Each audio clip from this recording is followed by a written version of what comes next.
Yo, the first time we went down to Grant Central, a couple of dollars was lost, as well as my favorite pencil. Sauce packets in my left pocket. I can't believe that it's out right now. We should go watch it. Let's do it. Got your son, he needs to stop it.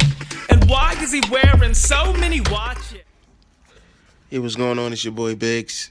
I'm here with the official Survivor Series preview predictions, brought to you by the InternetSmarks, of course. Shout out to my bro Chuck. You see his information on the screen. Follow him right now on Twitter right now. Shout out to the bro Menace. You see his Twitter feed. Follow him right now, y'all.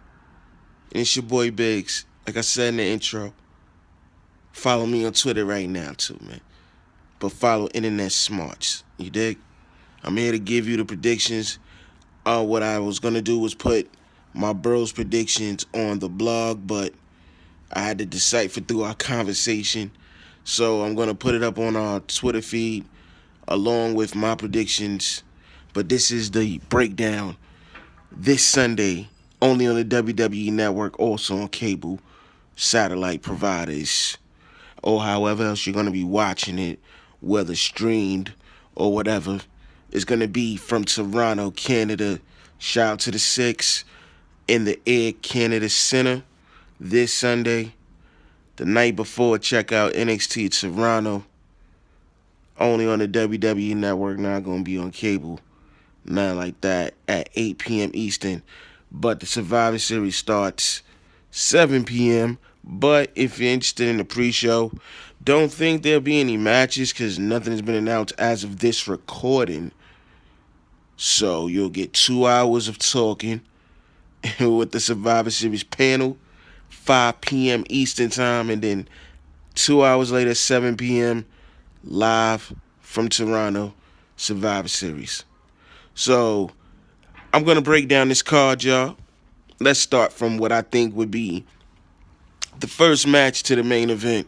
Let's start with Kalisto versus the Brian Kendrick, who is the current Cruiserweight champion of the world. If Kalisto wins, the Cruiserweight division moves to SmackDown Live. Now, my opinion about this quote-unquote rivalry is that there is no rivalry between Brian Kendrick and Kalisto.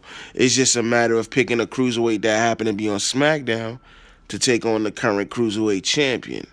Now, it's a shame that this position wasn't given to TJ Perkins because, in all honesty, TJ, in my opinion, would have been better suited for this match.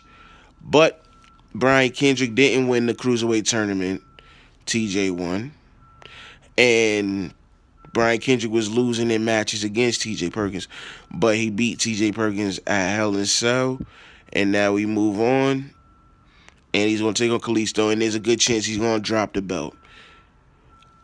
Everybody knows the Cruiserweight division is going to move to SmackDown regardless because of 205 Live, so jumping the belt off from Brian Kendrick to Kalisto only for him to lose it on SmackDown or on 205 Live, but you know, I guess to get a belt off of Raw and put it on a show where it's going to be presented better, I'm all for it. So I got Kalisto winning. I think it's going to be a better match than even I think. I think a lot of people don't think it's going to be a good match. I think it's going to be a good match. I think they're going to go about 10 to 15 minutes. I hope they go about 15 minutes. And let's just move on off of that right there. We're going to the second match of the evening, in my opinion. The WWE Intercontinental Championship will be on the line. Sami Zayn versus The Miz. If Sami wins, the IC title moves to Raw. First of all, salute to Dolph Ziggler, who should have never lost the title. This is another match that I think doesn't fit. They just wanted to go with the traditional heel versus face. Sami Zayn is from Canada, so he's going to get the overwhelming pop. I honestly believe they would have kept Ziggler in the match. Ziggler could have played the heel for this match. But maybe this is a chance to ping-pong the title over to Raw. Now, this would be a tragedy. If Miz loses, Sami takes the title over to Raw. But I do have something that I haven't heard nobody say. I say Sami wins and leaves Raw and comes to SmackDown Live. I think that would actually be a better situation. You do not want to have the Universal title, the IC title, the US title. You got a women's title for Raw, and you got the tag team title. So that means you would just have the world title, the cruiserweights only on SmackDown Live. So I think the belts should get off of the Miz because he didn't deserve the win. This is just a fact. Give it to Sami Zayn. If you didn't want Ziggler to lose to Zayn, and then have Sami, there's a way to bring him over to SmackDown. Because if you put that title on Raw, that title is going to get buried just like the U.S. title. But I digress from that right now. Let's just move on, y'all. We're going to move on to the first of the 3 5-on-5 scenario matches, elimination style matches.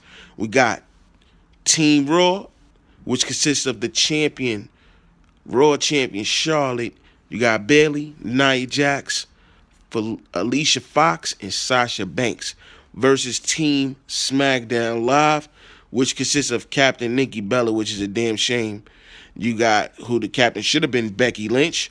You got Naomi. You got Carmella, Alexa Bliss, who is the best heel on either roster for the women's side, and you have Natalya as the coach. I'm not going to really get into in-depth with this match. I'm going with SmackDown Live to show that, in my opinion, they do have the better roster of women that are presented on TV every week, because on Raw, all you really have is the roulette of Sasha, Bayley, and Charlotte. You sprinkle, and they haven't even really put in Nia Jax into any big-time situation to get a title shot. So I'm looking for SmackDown Live to have 2 left. So I'm going with SmackDown Live to win. And the remaining survivors will be Becky Lynch, and I'm going with Alexa Bliss, not Nikki Bella. I think it's going to be something where Nikki gets eliminated by Charlotte. So I'm going with SmackDown Live, Becky Lynch, Alexa Bliss, survivors. Let's move on to the tag team elimination, or as many calls, train wreck from hell. Let's go. We have Team Raw, which is captained by the New Day, the tag champs, Sheamus and Cesaro, Enzo and Big Cass. How you doing? You got Gallows and Anderson, a.k.a. The Club. And you have the Shining Stars versus Team SmackDown Live, which consists of Heath Slater and Rhino. Heath Slater is one of the faces of SmackDown Live. Yes, I said that. You got Hype Bros, American Alpha, the Usos, and Breezango. This is another match that you really can't give in-depth analysis on. But I'm actually going with Team Raw on this one. I honestly believe SmackDown. I believe SmackDown have the better product, even though Raw has more stars, more star power. Their product, because I'm looking to separate SmackDown and Raw as they're doing this fantasy shit or whatever you want to call it. I think Raw is going to win the tag team, and I think the oh yeah, and in this match, when one person gets eliminated, the whole team is eliminated. So I'm gonna say New Day and Enzo and Cass are gonna be the survivors. But if SmackDown wins, I'll actually be happy. So I'm going with New Day and Enzo and Cass as the survivors, and Team Raw winning this tag team elimination, traditional elimination match. Let's move on to the co-main event, which I think should be the main event. Team Raw, which consists of Universal Champion KO,